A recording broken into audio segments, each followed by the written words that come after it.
Presentamos 24 Central.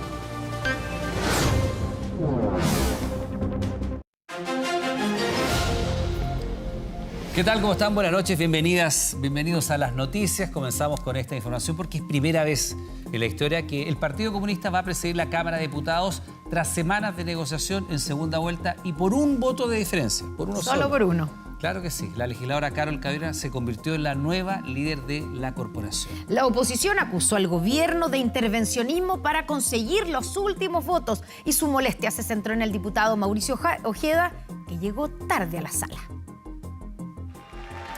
Por presidencia, la señora Carol Cariola con 76 votos. Una cifra que derivó en un resultado histórico, el que provocó aplausos, abrazos y felicitaciones porque no solo se escogió a la nueva líder de la Cámara, también porque por primera vez en su historia el Partido Comunista liderará la corporación a la que llega de la mano de una de sus parlamentarias más emblemáticas, la diputada Carol Cariola. Carol sí, otra no, se escuchó desde la tribuna proyectando la estrecha votación que se desarrollaría en solo minutos. Finalmente, tras semanas de negociaciones, por un voto de diferencia y en segunda vuelta, Cariola se impuso a la diputada de Demócratas Johanna Pérez, la escogida por la oposición. Logro de quien es la diputada más votada de la Cámara, la que logró liderar en su segundo intento luego que en noviembre de 2022 dieron paso al costado por la negativa que su nombre y el de su partido generó en diversos sectores. De cara al país y frente a cada uno de mis colegas presentes, quiero reafirmar nuestro compromiso con las instituciones y nuestro respeto y defensa irrestricta con la democracia. Soy militante de un partido que ha dado pruebas de ello. Creo que hoy ha caído, afortunadamente, un veto atávico, no solo anticomunista, sino que también antidemocrático. Importante triunfo para el oficialismo, luego que hace solo semanas perdieran la presidencia del Senado. Por eso, las intensas tratativas apuntaron a los llamados votos no alineados.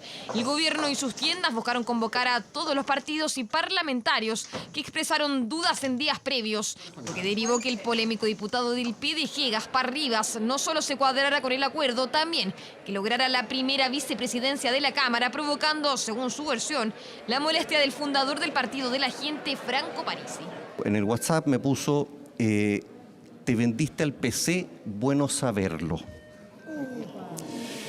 Yo le quiero decir a Franco que un hombre como Gaspar Rivas no está en venta, no se vende, porque un hombre como Gaspar Rivas, Franco, no tiene precio. Muy bien.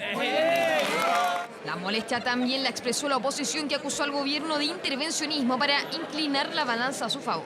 Hasta a mí me llamó el gobierno para ofrecerme cosas a cambio de no estar en la sala. Eso de andar comprando votos no se hace. He recibido varios llamados y solicitudes de reuniones, un comportamiento bastante atípico. Los mismos que estaban pidiendo cambios en el comité político, hoy día hacen crítica respecto del supuesto rol que le correspondió al gobierno en el resultado de hoy.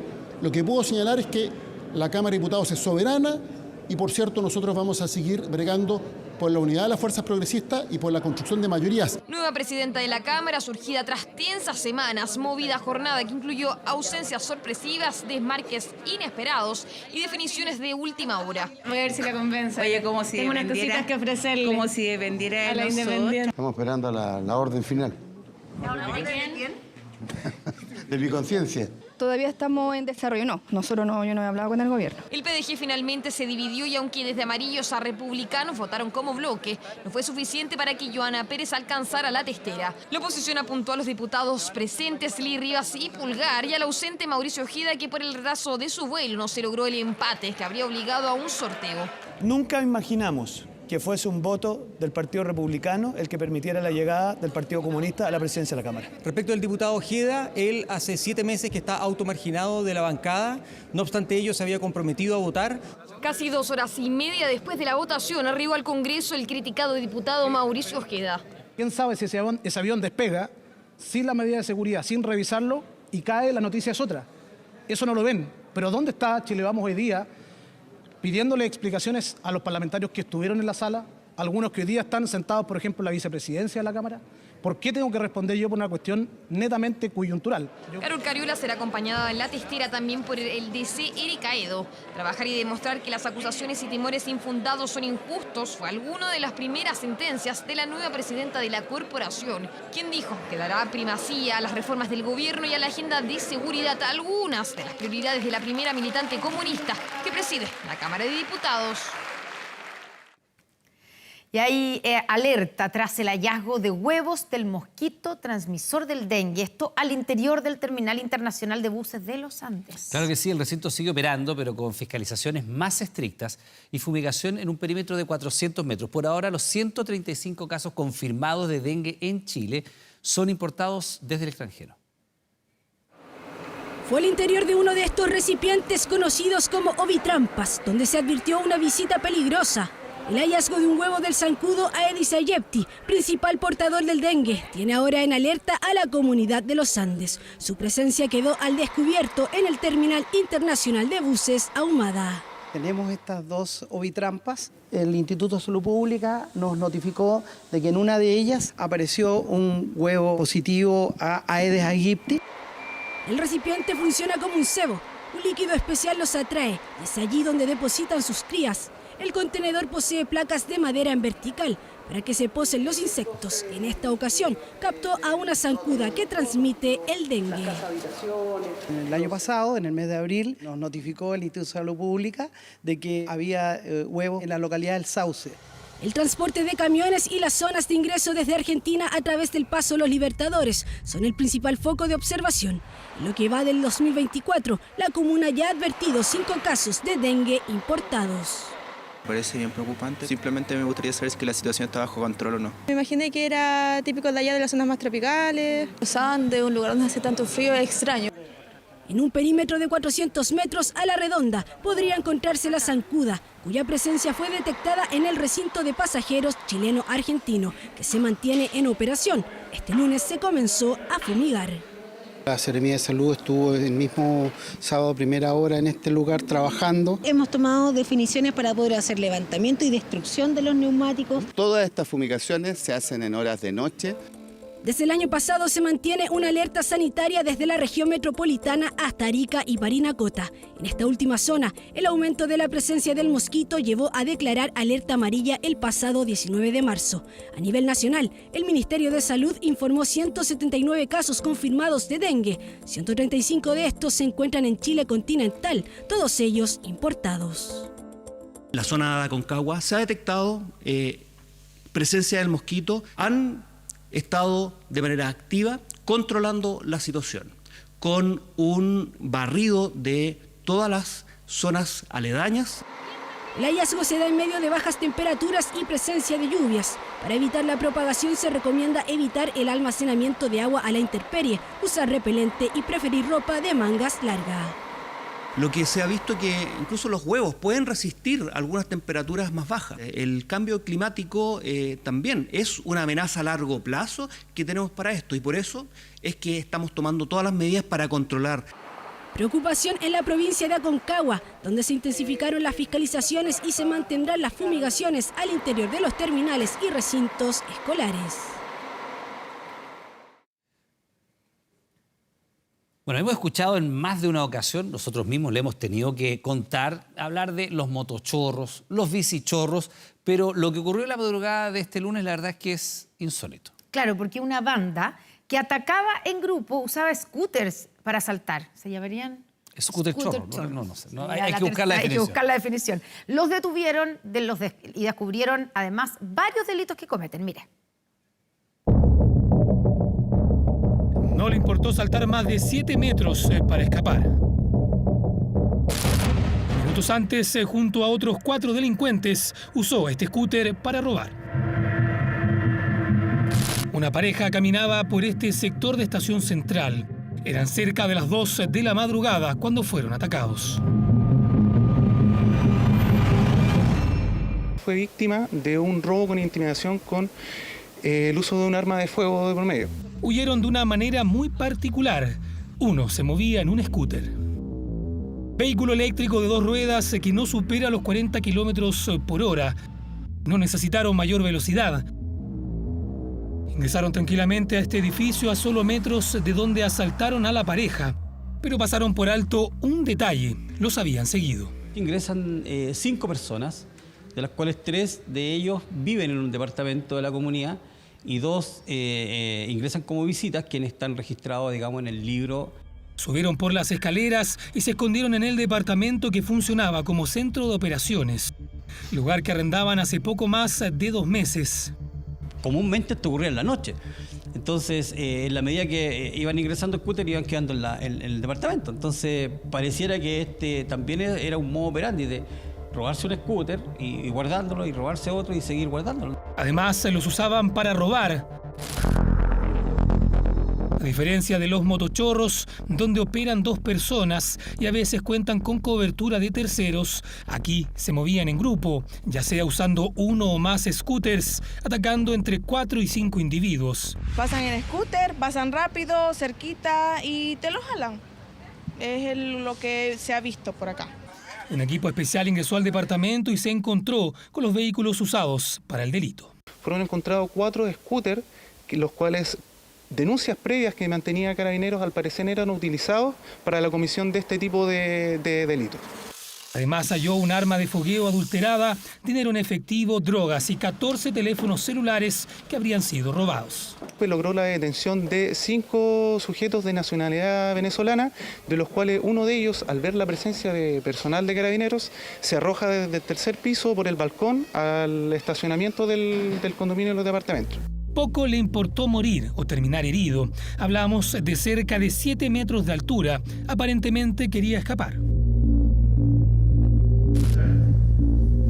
Fueron formalizados. Quien saltó estuvo desde la posta central. Acusados por tráfico y robo con intimidación, quedaron los 5 en prisión preventiva. Había una importante cantidad de sustancias ilícitas, entre clorhidrato de cocaína, ketamina y pasta base de cocaína, junto a una importante cantidad de dinero en efectivo. Temerario intento de escape que no logró su objetivo. Delito que dejó en evidencia un nuevo método de operar. Bandas dedicadas al robo con sorpresa o intimidación, que ya no usan autos, bicicletas ni motos. Ahora son los scooters, el nuevo transporte delictual. Los mercados mundiales se tiñen de incertidumbre, esto tras el ataque de Irán a Israel. El ministro Mario Marcel reconoció preocupación por una eventual escalada del conflicto y los efectos económicos adversos que se pueden generar, por ejemplo, en el precio de los combustibles. Un conflicto que tiene expectantes a los mercados es que, conocido el ataque de Irán a Israel, el pánico se apoderó de muchos en el mundo financiero. Un pánico que con el paso de las horas se transformó en calma incómoda. Que si las represalias de Israel son moderadas según la presión diplomática de Estados Unidos y Europa, si se da ese escenario, de alguna manera veríamos un precio del petróleo en torno a los 90, lo más llegando a los $100 el barril. Por ahora, el precio del petróleo persiste en los $90 el barril. Es un valor similar al del viernes, pero ojo, esa tranquilidad depende de las acciones de respuesta que pueda tomar Israel. Es un tema que también monitorea con atención el gobierno chileno. Chile, por supuesto que no está inmune a shocks externos. Tenemos en general buenos mecanismos para poder amortiguar esos shocks, pero esperamos en primer lugar que la situación en el Medio Oriente no escale. Es que para los expertos, de recrudecer el conflicto, el barril de petróleo podría empinarse fácilmente por sobre los $100 el barril, ni pensar si el impacto se extiende al estrecho de Hormuz, donde hoy circula el 40% del crudo mundial. De todas maneras, hoy los pronósticos para los combustibles son poco alentadores. Con la información que tenemos hoy, uno esperaría que el precio aumentase en alguna medida de que el 2 de mayo para posteriormente tender a estabilizarse. Eventualmente algún recrudecimiento del conflicto en el Medio Oriente obviamente cambiaría el escenario. No hay indicios de que el precio de la gasolina en los próximos meses baje en nuestro país, porque el riesgo es hacia el alza del precio del petróleo y también el dólar ha estado en valores altos. Alzas que de concretarse llevarían a los combustibles hacia nuevos precios récord en nuestro país.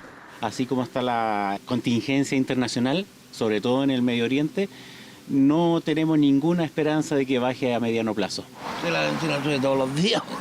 Para los otros fome, o sea, no solamente para el taxista, para los colectiveros, para los particulares. Sí, se hace difícil para el bolsillo. En el primer día hábil post-ataque de Irán a Israel, la bolsa de Santiago cerró con una fuerte baja, mientras el dólar trepó por sobre los 980 pesos, a su mayor valor en 2 semanas. Una situación internacional que mantiene expectantes a los mercados del mundo. Y la Corte Suprema admitió a trámite el requerimiento presentado por un grupo de diputados que solicitan remover de su cargo al fiscal regional metropolitano Centro Norte, Javier Armendáriz. Esto por el caso que involucra al general director de Carabineros, Ricardo Yáñez, que debe ser formalizado el próximo 7 de mayo. Esto por su responsabilidad de mando en los casos de violaciones a los derechos humanos ocurridos durante el estallido social. Los parlamentarios acusaron una persecución de Armendáriz en contra del uniformado. El fiscal tendrá 8 días para sus descargos. Por esa formalización, en esta jornada, además, el séptimo juzgado de garantía rechazó la solicitud de aplazar la audiencia. La defensa de Yáñez y otros 2 generales solicitaron su postergación porque, según ellos, necesitan conocer en detalle los hechos que se han sumado. La Fiscalía indaga más de 1.300 causas. Finalmente, el juzgado determinó que precisamente en esa instancia un ciudadano se entera sobre los hechos investigados. Revisamos las declaraciones. La magistrada señaló que se habían cumplido los requisitos legales para llevar adelante la persecución en la etapa que estamos. La formalización tiene una fecha, está fijada y no hay ninguna actividad procesal por ahora que signifique que no se va a verificar en la fecha fijada. Hoy día nosotros tenemos una acción constitucional del Tribunal Constitucional y allí haremos ver los argumentos para los efectos de que en el tribunal se declare la inconstitucionalidad de este juicio. Como un asalto contra Estados Unidos, así calificó el expresidente Donald Trump el inicio del histórico juicio penal en el que es acusado de pasar como gastos de campaña los sobornos a una actriz porno para ocultar una supuesta infidelidad hace casi 20 años. Vamos a Nueva York con la periodista Nieves Zuber-Buehler, quien siguió el minuto a minuto de este comienzo de juicio. Buenas noches, Nieves. Hola, muy buenas noches. Hoy Donald Trump se convirtió en el primer expresidente de Estados Unidos en ser juzgado penalmente, compareciendo ante un tribunal de Manhattan por acusaciones de falsificación de registros comerciales relacionados con un pago de silencio de $130.000 a la actriz Stormy Daniels. Trump niega todos los cargos y se declara inocente. La etapa inicial del juicio, que comenzó hoy, consiste en la elección de los 12 miembros del jurado. Ahora, encontrar jurados imparciales, libres de opiniones y prejuicios hacia el acusado, será un proceso arduo y complejo, debido a la prominencia pública y la polarización que existe en torno a Trump. Esta etapa podría durar 2 semanas o más y es tan fundamental como cualquier prueba que sea presentada ante el tribunal. Ya de entrada, de la primera tanda de 96 posibles jurados que entraron a la sala en el día de hoy, más de 50 enseguida levantaron la mano para decir que no podrían ser justos e imparciales y fueron inmediatamente excusados por el juez. El tribunal terminó la sesión del día sin elegir ningún jurado. ¿Cómo transcurrió la jornada y cuál es el análisis? Nos informa Fernanda Navarro en la siguiente nota. They want to take away my freedom because I will never let them take away your freedom. It's very simple. They want to silence me because I will never let them silence you. A solo minutos de ingresar a la corte, este fue el video que compartió el expresidente Donald Trump en sus redes sociales. Fiel a su estilo, insistiendo en su inocencia y apelando a una presunta persecución política en su contra.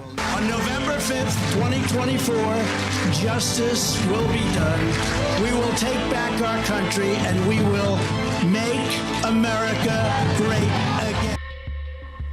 El exmandatario enfrenta un juicio histórico en Estados Unidos. Por primera vez, un expresidente se sienta en el banquillo de la Corte por un caso penal y enfrenta una posible pena de cárcel.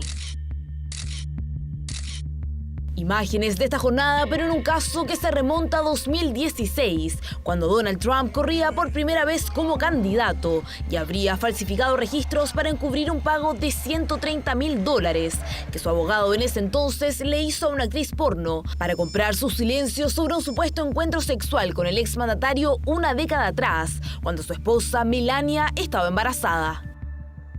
Este es un asalto a Estados Unidos. Nunca había sucedido algo así. Nunca ha habido nada parecido. Esto es persecución política. Desde el punto de vista cuantitativo, esto no tiene precedente, pero Nixon renuncia antes de enfrentar finalmente un juicio. En el caso de Donald Trump, es un candidato que está enfrentado a multiplicidad de juicios de carácter legal. En reiteradas ocasiones, el exmandatario ha negado las acusaciones de Stormy Daniels en su contra. De hecho, el año pasado se declaró inocente de los 34 cargos que pesan sobre él. Cada uno de ellos significa una pena máxima de 4 años de cárcel, aunque también existe la posibilidad de ser sentenciado a libertad condicional. El candidato republicano de 77 años se enfrenta a otros casos penales, en este momento estancados por disputas legales y que por calendario no se desarrollarían antes de las elecciones presidenciales del 5 de noviembre. 2 de los otros casos que enfrenta son por sus intentos de revertir su derrota en los comicios de 2020 y el otro se refiere a la retención de documentos clasificados después de dejar su cargo en 2021. No es justo, como dije, si él pisa una cucaracha, intentarán condenarlo por asesinato. Estoy completamente en desacuerdo con que pueda postularse como presidente mientras es investigado por varios casos civiles y penales. Una polarización que aumenta a 7 meses de las elecciones presidenciales de noviembre. Y este mes es la primera vez que muchas encuestas, no todas, le dan una ventaja técnica a Joe Biden. Más del 60% de los posibles votantes estiman que los cargos criminales contra Donald Trump pueden afectar su viabilidad moral y judicial para ser presidente de los Estados Unidos. Los días corren para los candidatos presidenciales Joe Biden y Donald Trump, los mismos que se enfrentaron hace 4 años, con la diferencia que ahora Donald Trump se enfrenta al desafío de dominar su agenda política, pero también su agenda judicial si quiere volver a la Casa Blanca.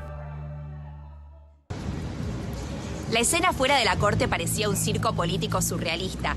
Había una mezcla de frenéticos seguidores de Trump, también detractores fanáticos y un gran contingente de periodistas, todos rodeados de una alta presencia policial. Se prevé que el juicio, quizás el único contra Trump que se desarrollará antes del día de las elecciones, durará unas 6 semanas, dijo esto el juez a los posibles miembros del jurado en el día de hoy. Pero podría prolongarse más si la selección del jurado lleva mucho tiempo.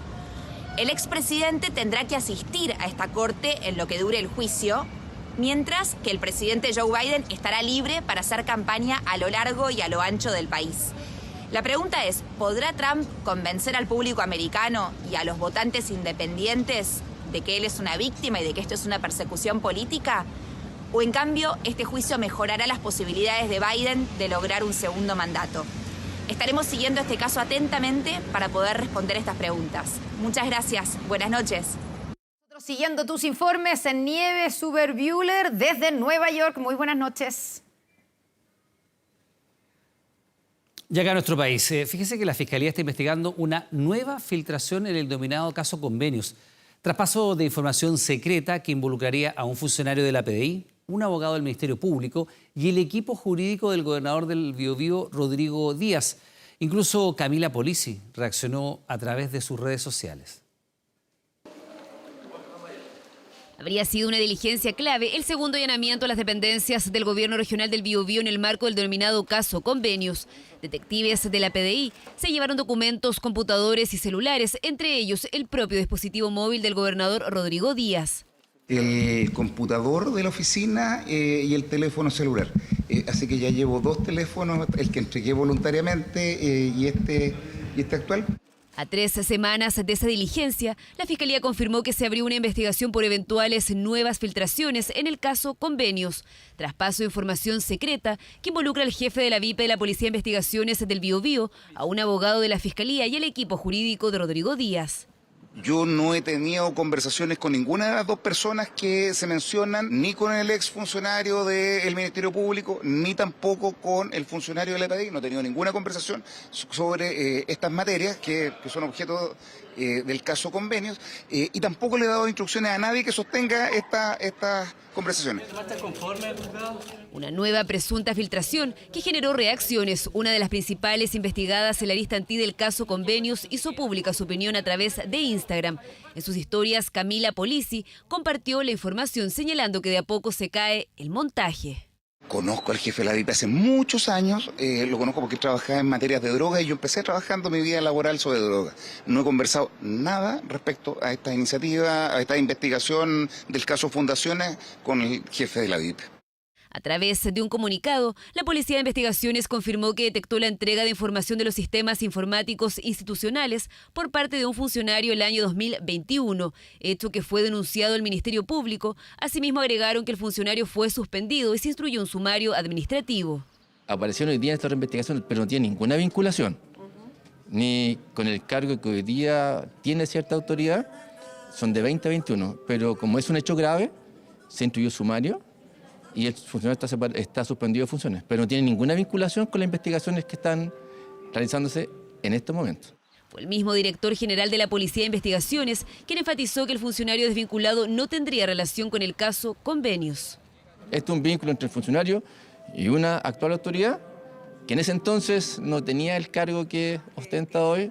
El tema que en el caso Convenios, esas comunicaciones salieron a la luz hoy día. Cuando se cometen posibles ilegalidades o incumplimientos en los procesos investigativos, también hay formas de responder a eso que son las mismas investigaciones que determinan de dónde vienen las filtraciones y si se comete algún tipo de delito por parte de funcionarios que cumplen una función pública que no deberían obviamente filtrar. Un nuevo capítulo en el bullado caso Convenios, una segunda presunta filtración de información que una vez más involucra a la PDI, pero ahora también al Ministerio Público. El abogado de la Fiscalía fue desvinculado, mientras la indagatoria continúa en paralelo a las causas envueltas en el traspaso de recursos públicos a fundaciones. La viuda del exteniente Ronald Ojeda llegó hasta el Palacio de la Moneda a reunirse con el subsecretario del Interior. Es segunda vez desde la semana pasada que llega a reunirse a la Moneda. El encuentro se da luego que Chile iniciara solicitudes por vía diplomática a Venezuela y se generara debate por las expulsiones hacia ese país. Respecto a su visita acá a la Moneda, ¿con quién se reunió?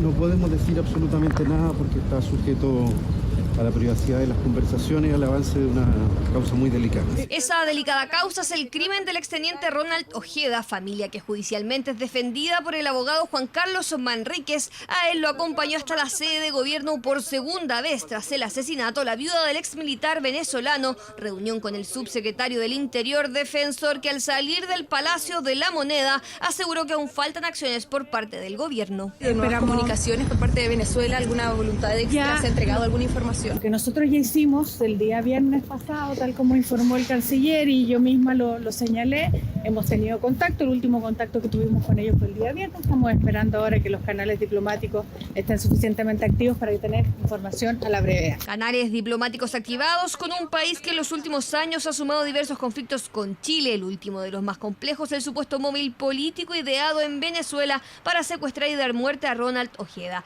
Chile requiere de ayuda para conocer antecedentes penales, eventuales detenciones y posible extradición de los principales sospechosos, acción que a juicio del gobierno solo se puede gestionar y agilizar por la vía diplomática apelando a tratados internacionales. De ahí el debate y la pregunta que rondan el mundo político: ¿hay que mantener relaciones con Venezuela? No se puede tener diálogo con el gobierno de Nicolás Maduro, por mucho que se piense que aquí hay trámites burocráticos, diplomáticos donde se pueda colaborar. Lo va a cumplir, de eso no tengo. Si yo me pusiera a dudar que esos compromisos son palabras al viento. Y si nosotros queremos que se recupere la democracia en Venezuela y se respeten los derechos humanos, más bien tenemos que tener una embajada abierta. Romper las relaciones sería regalarle impunidad a los delincuentes y no estamos para eso en estos momentos. Hay que ser inteligente, hacer uso de las herramientas que tenemos, tanto diplomáticas como de convenios y tratados internacionales, y lo que es propio de la política. Relaciones clave, según el gobierno, para encontrar a los presuntos responsables, clave también para materializar las expulsiones administrativas, que solo suman complicaciones, lo que ha provocado críticas desde el propio oficialismo. El último avión que se fue a Venezuela con gente expulsada de Chile, eran bastante pocos los que iban arriba del avión. Que me enteraba en los últimos días de que este tema de que no estemos expulsando no es solamente que nosotros, que los venezolanos no los reciben, sino que nosotros nos los mandamos, ¿no? El gobierno de Chile todas las semanas expulsa personas, ¿ya? A los distintos países. A Venezuela particularmente, todas las semanas se expulsan personas en vuelos comerciales principalmente. El gobierno aseguró que 52 personas han sido expulsadas a Venezuela durante este año. He estado conversando con autoridades de gobierno y la situación es la siguiente. Yo tenía entendido que se había demora en del despacho acá, ¿no? El despacho acá está claro. Lo que pasa es que las trabas son las trabas que pone, así decirlo, la autoridad venezolana. Según el gobierno, durante 2023 se expulsaron a más de 300 venezolanos con orden pendiente y están haciendo las solicitudes para enviar vuelos charter con más expulsados rumbo a Caracas este año. Gestión vía diplomática que se suma a las realizadas por el crimen de Ronald Ojeda, donde se busca la eventual extradición de los principales sospechosos del crimen, extradición de venezolanos que la constitución de ese país prohíbe, pero que a juicio del gobierno es posible por tratados internacionales firmados por Venezuela. Los ojos del mundo apuntan hacia Medio Oriente, donde aumenta la tensión tras lo que sería una inminente respuesta de Israel por los ataques de Irán. La Agencia de Energía Atómica ha alertado sobre la posibilidad de un ataque a centrales nucleares de Teherán.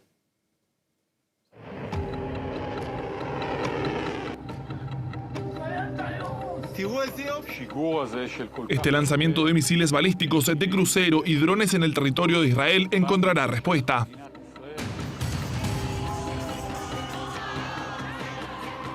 No buscamos una escalada, pero continuaremos apoyando la defensa de Israel. El mundo se mantiene en vilo desde el inédito ataque de Irán contra Israel. Los líderes internacionales buscan evitar una escalada regional después de que más de 300 misiles y drones fueran lanzados contra el territorio israelí. Si bien Irán asegura que no quiere expandir el conflicto, también dejó claro que responderán con más fuerza si Israel toma represalias. Irán no tiene intención de exacerbar las tensiones regionales. Vuelvo a subrayar que Irán respeta la Carta de Naciones Unidas y los principios del derecho internacional. La ofensiva de Irán se convirtió en su primer ataque directo contra suelo israelí, donde el 99% de los proyectiles fueron interceptados. Pero no trabajaron solos. Estados Unidos, Reino Unido, Francia y Jordania jugaron un papel clave en su defensa. Por lo tanto, fue sumamente más fácil para Israel el concentrar la defensa, porque tampoco Israel tiene capacidad para cubrir todo su territorio al mismo tiempo. Se ve de inmediato que hay una cierta falencia en la cúpula de hierro que fue suplida exitosamente por las fuerzas aéreas de estos países. Israel logró repeler el masivo ataque de Irán gracias a sus avanzados sistemas de defensa desarrollados junto a Estados Unidos. Son al menos 3 niveles, donde se incluye la cúpula de hierro para interceptar cohetes y drones y el sistema Arrow. Este es el nivel más alto y se utiliza para interceptar proyectiles de largo alcance, como los misiles balísticos que lanzó Irán. Pero gran parte del armamento que tiene Israel procede de Estados Unidos. Tenemos que entender que sin el apoyo de Estados Unidos, sin el apoyo de las empresas armamentísticas de Estados Unidos y de Europa, Israel no tendría capacidad bélica suficiente por sí misma para mantener una guerra de este calibre. Si bien el gobierno de Joe Biden ha endurecido su retórica hacia Israel por los casi 34.000 muertos que ha dejado la guerra en Gaza, su apoyo al ejecutivo de Netanyahu ha sido clave para dar respuesta a las amenazas en su contra. Irán lanzó un ataque aéreo histórico contra Israel y nosotros montamos un esfuerzo militar sin precedentes para defenderlo. Junto con nuestros socios derrotamos ese ataque. Después que el Gabinete de Guerra de Israel sostuvo una nueva reunión este lunes, el ejército aseguró que están considerando sus próximos pasos para responder a la arremetida de Irán sobre su territorio. La respuesta no va a ser tan contundente, va a ser en los mismos términos, yo creo, de lo que hizo Irán, es decir, objetivo limitado, solamente objetivos militares, y Israel está acostumbrado a hacer eso, no es primera vez que afecta a objetivos de Irán. Un ataque de este calibre, si se incrementa o si se repite en el tiempo, podría hacer que otros actores que ahora mismo no están en el conflicto entren en el conflicto. Un conflicto que Israel ha dejado claro este lunes que no se ha desactivado. Seguimos en nuestro nivel más alto de preparación. Irán enfrentará las consecuencias de sus acciones. El ejército sigue listo para contrarrestar cualquier amenaza de Irán y sus representantes terroristas, mientras continuamos nuestra misión de defender el Estado de Israel. La Agencia Internacional de Energía Atómica alertó este lunes que le preocupa que Israel pueda atacar instalaciones nucleares de Irán, lo que eleva aún más el temor por las consecuencias impredecibles que podría tener para el mundo esta escalada al Medio Oriente. De vuelta en nuestro país, las regiones de Atacama y Antofagasta fueron las más afectadas por las intensas precipitaciones del fin de semana. Dejaron más de 150 familias aisladas, viviendas afectadas, cortes de luz y además de jardines y escuelas anegadas que tuvieron que suspender las clases. El paso de un núcleo frío en altura aportó grandes volúmenes de precipitaciones en zonas donde prácticamente nunca llueve. Agua y nieve que cayeron durante todo el fin de semana en la cordillera de Atacama y también en parte de la región de Antofagasta y Coquimbo. El evento meteorológico finalizó, pero las consecuencias siguen. Una de las zonas más afectadas fue Alto del Carmen, donde se acumularon 50 milímetros, superando toda proyección. En la alta cordillera, más de 100 familias aisladas. Aquí vemos el rescate de crianceros de Junta Valeriana, quienes llevaban 4 días atrapados. Los animales los arrinconamos por la quebrada para abajo y quedamos nosotros nomás donde estábamos acampados. Son 200 las cabras y fuera los animales grandes que son 19. Yo soy nacida y crié en el campo. ¿Esta nieve no la asustó? No, porque ya pasé ya una nevada, me han sacado igual así, cuando estaba mis niños chicos. En Copiapó, un socavón cortó la ruta. Carabineros ayudó a remover el barro que afectó a varias viviendas. En esa misma región, este panorama se repitió en una serie de recintos educacionales. 59 colegios debieron suspender sus clases y aún no saben cuándo podrán retomar. En Tierra Amarilla, la escuela Luis Uribe sufrió la caída de su techumbre y filtraciones. No queremos perder clase, no queremos estar en esta situación, menos en paro. Entonces nosotros pedimos, por favor, que la autoridad, y en este caso el SLAP, se haga presente para ver el tema de infraestructura y que nos reparen rápidamente. Se activaron los comités técnicos, están los levantamientos, y ahí hay que ser claro, eso ha avanzado demasiado lento. En Calama, región de Antofagasta, se repitieron los problemas en los techos y la acumulación de agua que también derivó en clases suspendidas en 6 recintos, entre los cuales está la Escuela 21 de Mayo, que cuenta con cerca de 700 alumnos. El comedor es una de las principales áreas afectadas. ¿Cómo atendemos a nuestros estudiantes, cierto, para entregarles la alimentación necesaria? Nuestra escuela tiene una alta vulnerabilidad de estudiantes, el 78,3%, y eso significa, cierto, que ellos están bastante complicados en este minuto. La lluvia estuvo acompañada de vientos que superaron los 60 kilómetros por hora. Este era el panorama en los caminos interiores, quebradas que por años permanecieron secas.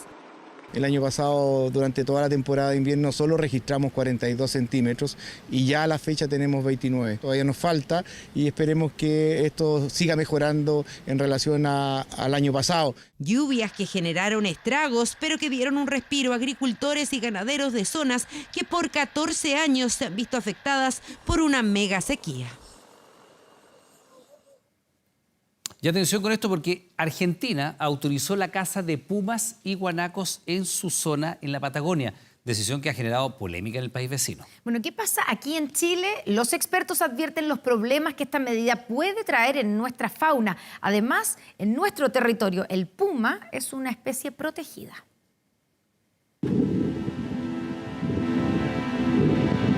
El puma es un depredador excepcional que gobierna las montañas desde Canadá a la Patagonia chileno-argentina. Recorre grandes extensiones y en los últimos años hay registros que han sido toda una novedad en redes sociales. ¿Y está cruzando nadando? Es que lo encuentro genial. Y lo un cagado de risa. ¡Lindo! ¡Miau! Es un puma. Y es en la bella inmensidad de la Patagonia donde este animal está nuevamente en peligro. luego de que en Argentina se autorizara su caza, al igual que la del guanaco. Así lo determinó la provincia trasandina de Santa Cruz, la misma que tiene como capital a Río Gallegos y limita con las regiones de Magallanes y de Aysén. Especies como el puma tienen ámbitos de hogar, es decir, el territorio en el cual se mueven, muy amplios. Y está documentado que existe movimiento entre individuos entre Chile y Argentina, particularmente en el área de la Patagonia. Y también existió evidencia que individuos que estaban con collares satelitales con los cuales se podía seguir su movimiento, al pasar a Argentina se perdía la señal, ya que posiblemente fueron cazados. Cazar al depredador que está en la cúspide de la cadena alimenticia de la Patagonia puede traer serias consecuencias al ecosistema argentino y chileno.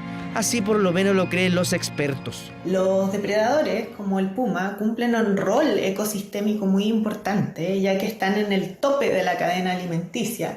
Por lo tanto, su rol como depredadores de grandes herbívoros, en este caso el guanaco, que es una de sus presas predilectas en la Patagonia, existe todo un equilibrio muy frágil de cómo los depredadores controlan las poblaciones de herbívoros que de otra manera consumirían demasiada vegetación. El gobierno de Santa Cruz, en la Argentina, aprobó su caza deportiva junto a guanacos y zorros, especies que en Chile están protegidas por ley. Nuestra situación es muy diferente, el animal se encuentra en una situación protegida, por lo tanto no se puede cazar al animal. El puma no reconoce fronteras y en las Torres del Paine está la densidad más alta, casi 2 especímenes por cada 100 kilómetros cuadrados. La medida en Argentina correspondería a tratar de evitar que los pumas ataquen al ganado. Entonces, por lo tanto, la sobrepoblación de felinos es una amenaza finalmente para la actividad ganadera. Y por eso toman esas medidas de control de la población. Pumas chilenos que podrían ser cazados si cruzan al otro lado de la cordillera de los Andes, y el daño al ecosistema puede ser brutal. Un cazador de las montañas que hoy deberá escapar de los rifles que buscan cazarlo solo por deporte. Vamos a revisar imágenes que dan cuenta de los desesperados intentos de huir de los delincuentes que mataron al mayor Sánchez. Uno de ellos es, para la Fiscalía, el autor material del crimen, Dayonis Orozco. Al momento del asesinato debería estar cumpliendo arresto domiciliario por otras causas vigentes. A continuación, detalles de todos los intentos que han hecho para eludir la justicia.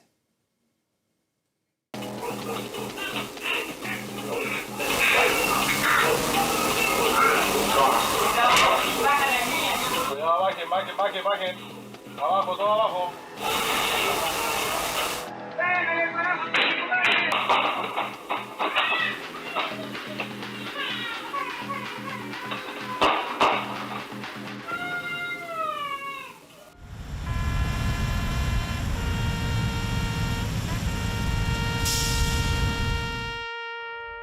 Casi una semana ha pasado del asesinato del mayor Emanuel Sánchez. Su despedida llena de dolor.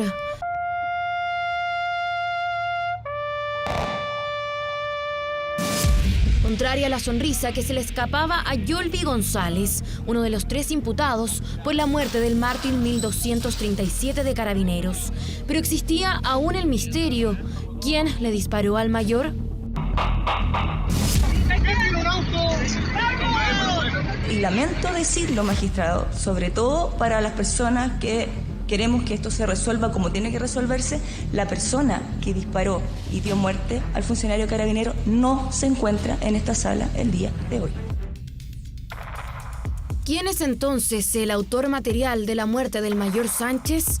Para la Fiscalía todo apunta a Dayonis Junior Orozco Castillo, venezolano de 29 años, quien se puede ver en este registro. Es el último en bajar del Chevrolet Onix.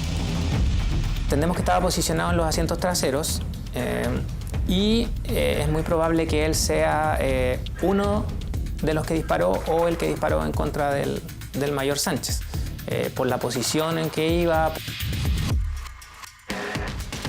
Y por lo tanto, la probabilidad es alta de que él haya disparado en contra del mayor y finalmente le haya terminado causando la muerte. Orozco tiene RUT chileno provisorio. No es un desconocido para la justicia. Es más, la noche del asesinato del mayor Sánchez no tendría por qué haber estado arriba del vehículo. Sí, efectivamente él tiene 2 causas vigentes acá en Chile, las 2 del año pasado, del 2023, ambas por el mismo delito, que es receptación de vehículo motorizado, y en esas causas él está con medidas cautelares vigentes. De hecho, estaba con un arresto domiciliario nocturno, está hasta el día de hoy. Pero volvamos al comienzo, para ver cómo fue su huida y la frenética búsqueda de su paradero con registros que hasta el momento eran desconocidos. Luego de la fatídica balacera, la moto con la que esta banda realizaba los robos por sorpresa pasa a gran velocidad por unas calles de Quinta Normal. Detrás de él, 2 vehículos. Uno de estos, este Honda Accord, clave para el escape. El mismo automóvil pasó por el costado del mayor Sánchez cuando se identificaba como carabinero. Dayonis Orozco baja al final, escapa por cerca de 2 cuadras. Vuelve a aparecer el Honda, retrocede y lo recoge a él y a Wilber Olivares. Desde ahí la ruta ya estaba trazada. Entendemos que se van finalmente a Graneros. Tenemos filmado efectivamente en los videos del edificio de Graneros que llegan los imputados, todos llegan a ese lugar. Dayonis es uno de los que llega también a ese lugar y posteriormente se devuelven a Santiago. Los 3 que están detenidos se devuelven en el Honda Accord, en el mismo Honda Accord. Dayonis se devuelve en otro vehículo.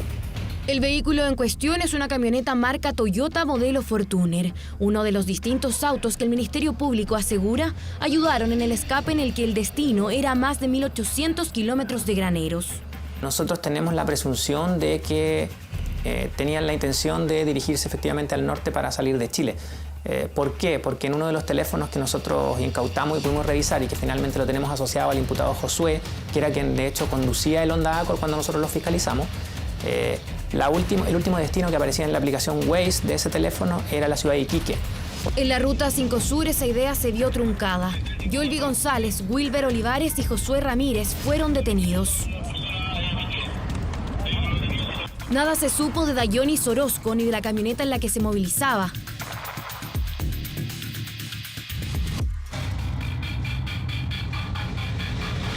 Graneros, una toma en Maipú y un domicilio en el bosque fueron lugares donde se hicieron allanamientos, intentando dar con su paradero. Fue en el último punto donde la camioneta apareció, pero sin Dayonis. No sabemos efectivamente a dónde se dirigió, estamos realizando toda la diligencia para efecto de determinar en qué lugar estuvo, dónde está en estos momentos, si ya salió de la región metropolitana, si aún se mantiene acá. ¿Hacia dónde huyó Dayonis Orozco? ¿Continúa en el país? Son parte de las preguntas que hoy resuenan. La Fiscalía asegura que no están lejos de encontrarlo, para así darle mayor consuelo a la familia, amigos y compañeros del mayor Emanuel Sánchez, que hoy sufren su pérdida.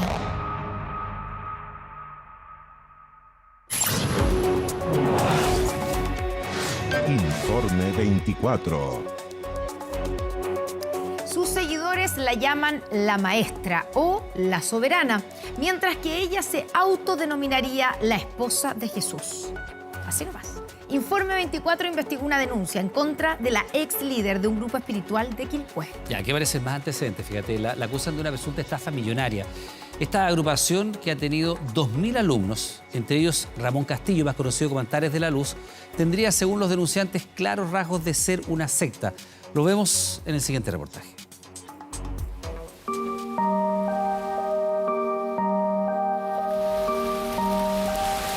Esta historia tiene su punto de origen en Quilpué el año 1999. Ingeniero civil y empresario educacional Justo Quesada volvió a Chile ese año, donde ingresó a una organización espiritual denominada GEA, grupo de energía y amor que tenía como líder a Ina Hidalgo Rojas, a quien todos debían llamar la maestra. Siempre me ha interesado el ser humano, conocer al ser humano. Cuando llegué acá, alguien me presentó, me habló de esta persona, me dijo que era una maestra muy importante, que tenía varias sedes en Chile y en otros países, y que estaba haciendo un trabajo que había que ver.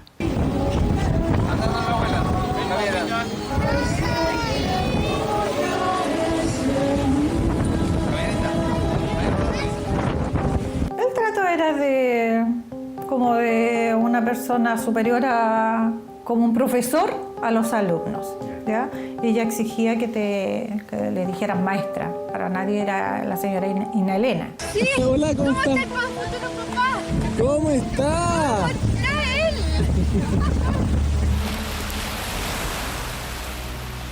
La brisa húmeda de la región de Valparaíso y la palabra de la maestra marcó la apertura espiritual de los cientos de alumnos de este grupo creado en 1995. Algunos integrantes, como María Teresa Justo, contaban en esos años con un alto estándar socioeconómico.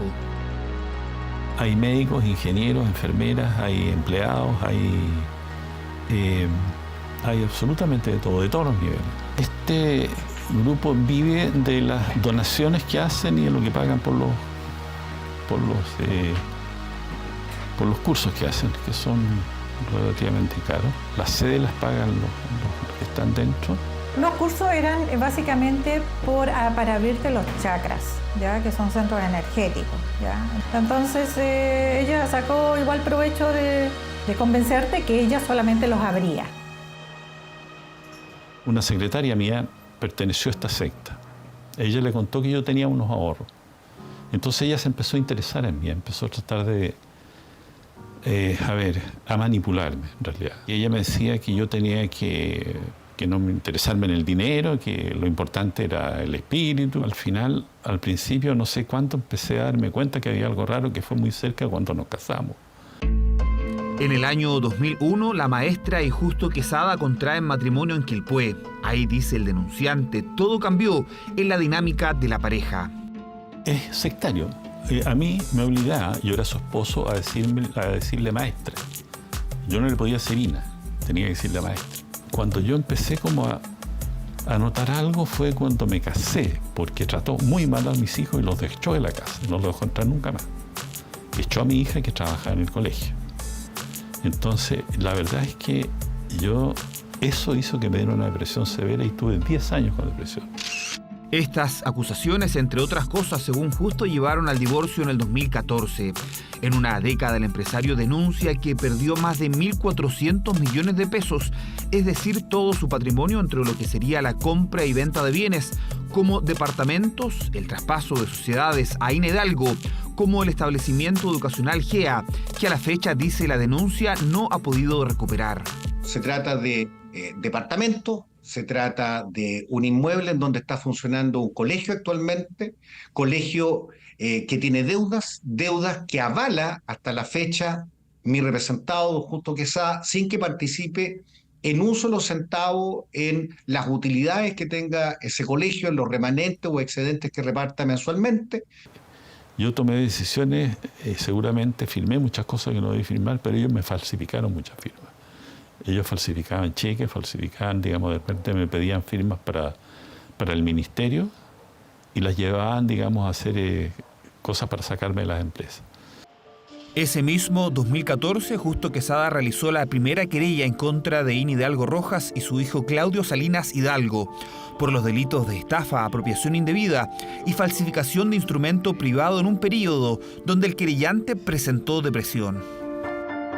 Dentro de ese contexto de veneración e incluso cayendo hasta en una herejía, adoración de parte de mi representado y muchas personas respecto de esta guía espiritual, ella manifiesta que por doctrina debe desprenderse el discípulo en favor de su maestra de aquellos bienes materiales que no necesita en definitiva en un mundo espiritual por el cual es guiado.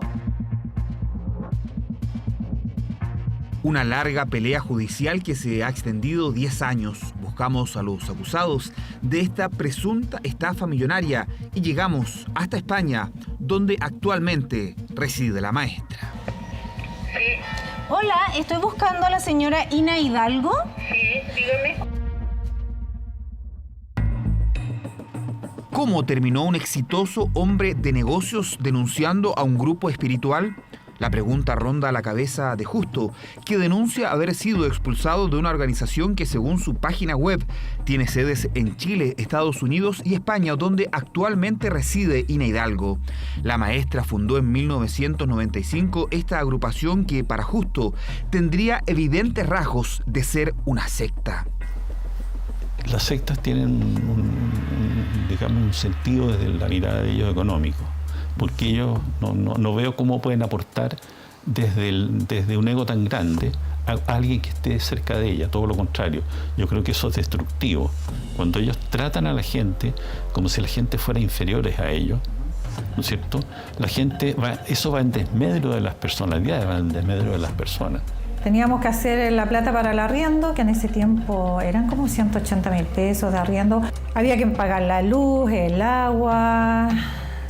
Teníamos que hacer las impresiones también de los folletos, todo ese tipo de cosas. Yo eso no lo hacía, pero tenía que generar la plata para. Yo creo que más o menos unos 400, 500.000 pesos habría que tener todos los meses. María Teresa fue parte 12 años de GEA, que en algunas de sus sedes tenía un gran cuadro de quien, según esta denuncia, se autodenominaba esposa de Jesús.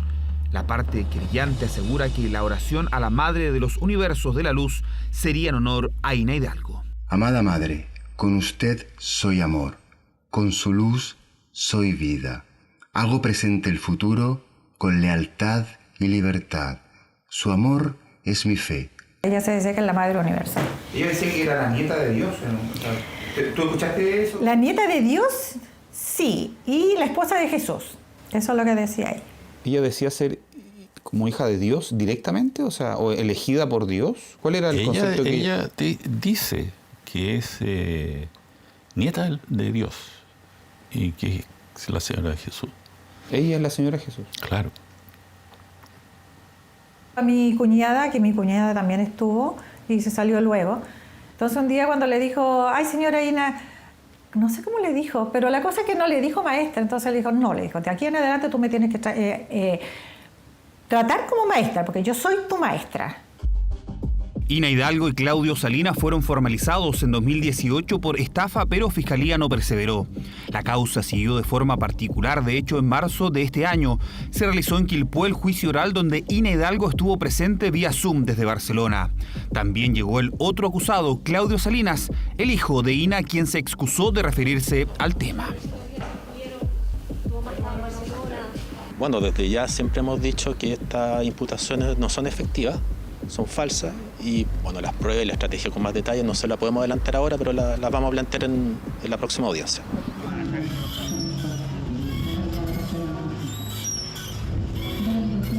Parte de la historia de este grupo Energía y Amor comienza en esta populosa comuna de la región de Valparaíso. Hasta acá llegó los años 2000 un joven llamado Ramón Castillo Gaete, a quien con los años conoceremos trágicamente con el apodo de Antares de la Luz. Ramón era un niño, un jovencito, yo creo que bastante sensible.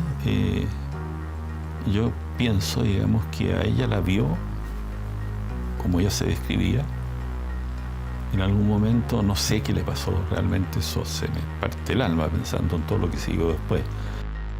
Entre los que serían 2.500 alumnos que ha tenido GEA estuvo Ramón Castillo Gaete, un músico de 23 años que en el 2000 ingresó al grupo, donde según su hoja de vida llegó en solo un año hasta el nivel 4. 8 años después, ya con el nombre de Antares de la Luz, formó la secta de Coyihuay, donde en el 2013, en esa misma localidad de Quilpué, se configuró el asesinato de un recién nacido como parte de un ritual. Que este Ramón fue alumno de ella y no sé qué habrá recibido de ahí realmente, porque la gente se fue de ella. Son muy pocos los que quedan y los que quedan, digamos, hay muchos que, hay personas que salieron muy heridas, todas las personas que estuvieron muy cerca de ella salieron muy, muy heridas. Me duele el alma, eso realmente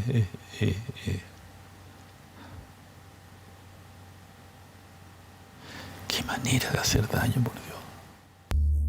Este expediente de Ramón Castillo Gaete, quien se quitó la vida en el 2013, y su paso por el grupo de Energía y Amor son parte de los antecedentes entregados por la parte querellante en esta causa. Efectivamente, entonces ese elemento es muy decidor, porque es un hecho público y notorio de que esta persona definitivamente tenía una secta y que propugnaba visiones o cosmovisiones tremendamente perjudiciales para quienes fueron a su turno sus discípulos. Pese a estas acusaciones de presunta organización sectaria, el grupo GEA mantiene sus actividades frecuentes en la región de Valparaíso, Licantén e incluso Santiago, donde realizan cursos y terapias en plena vía pública. Llevo más de 20 años acá en la enseñanza y no, jamás. O sea, uno entra, sale cuando quiere. Trabajamos con lo más esencial en nuestra enseñanza, son los valores. Y dentro de los valores, como te decía, está la libertad, está el respeto, la responsabilidad. Ubicar a la maestra es complicado. Si bien cuenta con 4 propiedades registradas en Chile, Ina Hidalgo está radicada desde hace años en España, específicamente en Barcelona. Sí sabemos de que existían al menos 7 congregaciones, por así denominarlas, en Chile, que contaban con algunos bienes y 3 que tienen su ejercicio en España. Actualmente, en la última audiencia, ella se conectó vía remota desde su casa habitación ubicada en un barrio de alto nivel en la ciudad de Barcelona. Después de una larga búsqueda, 24 horas, llegó finalmente hasta la casa de quien se autodenominaría la nieta de Dios, para consultarle por la denuncia presentada por su ex esposo y las acusaciones de un presunto grupo sectario. Hola, estoy buscando a la señora Ina Hidalgo.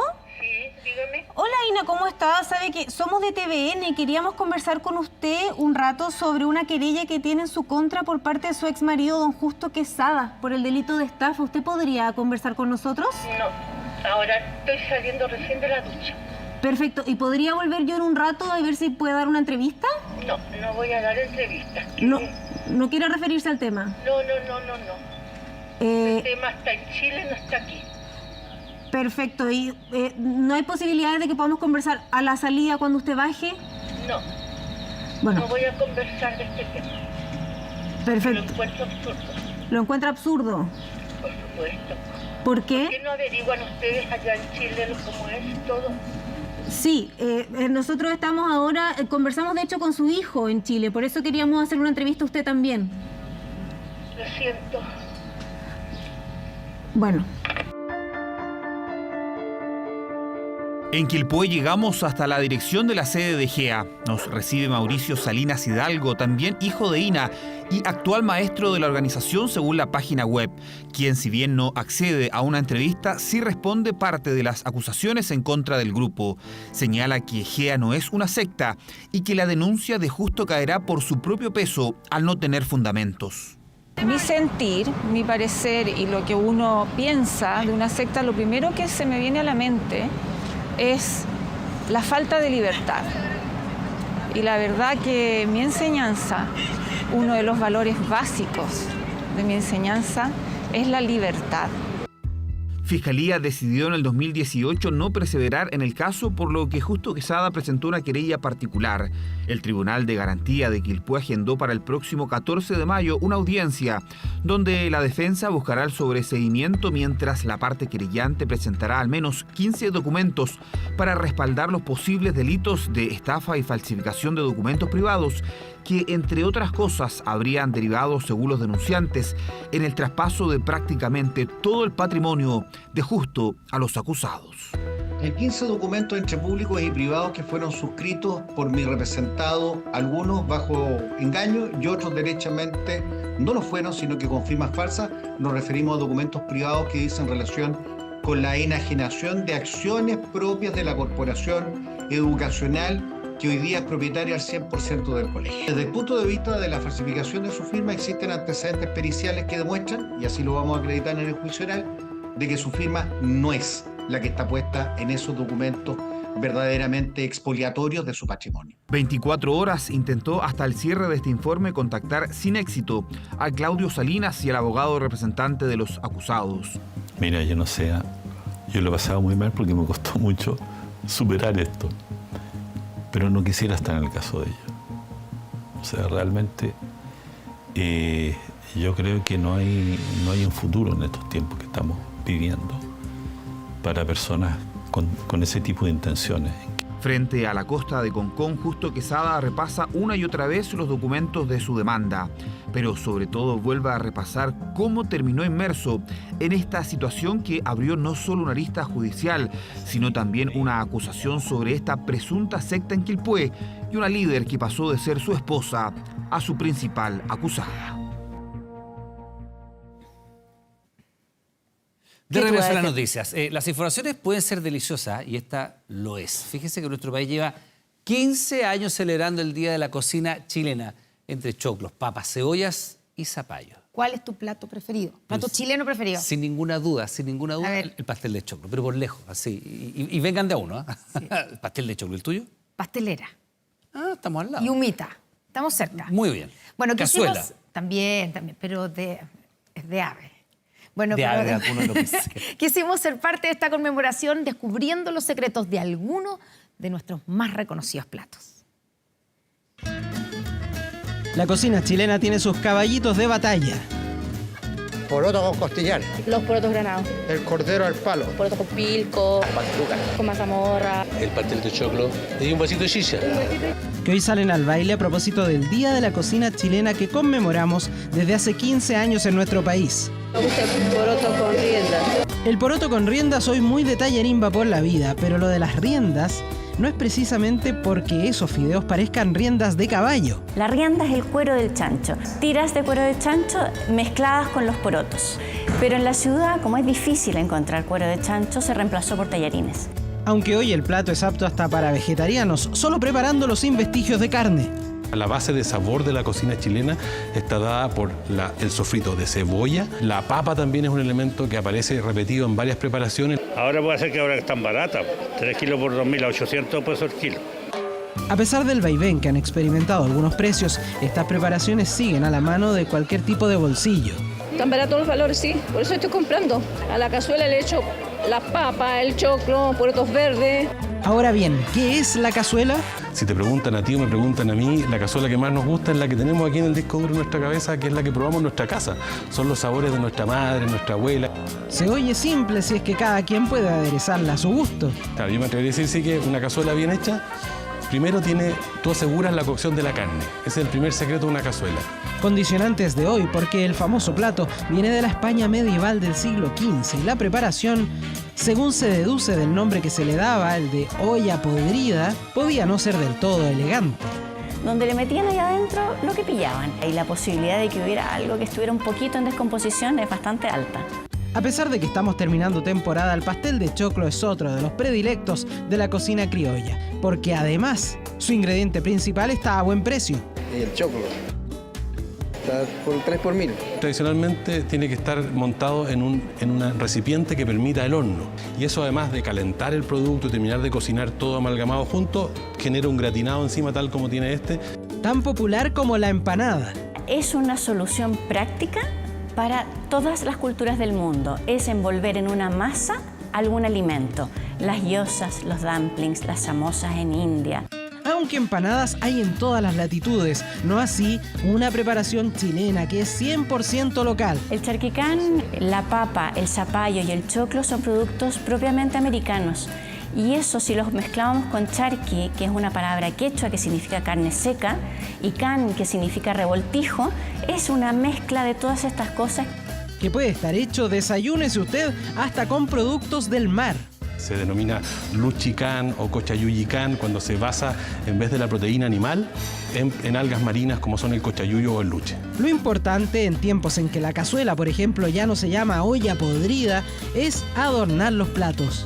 La yema tiene que seguir estando cremosa y la clara tiene que estar bien cocida. Secretos y detalles de una muy rica cocina chilena que conmemora un nuevo día para mostrarse y recordarnos lo sabrosa que es. Estamos viendo 24 Central. Ya, estamos terminando las noticias. Como siempre, le damos las gracias por estar en nuestra sintonía, pero tenemos una invitación especial para que siga con nosotros. Porque ya llega ahora Caigo Prime, especial con puros chefs. Ya, sabroso y entretenido. Tengan buenas noches. Buenas noches, hasta mañana. Ya,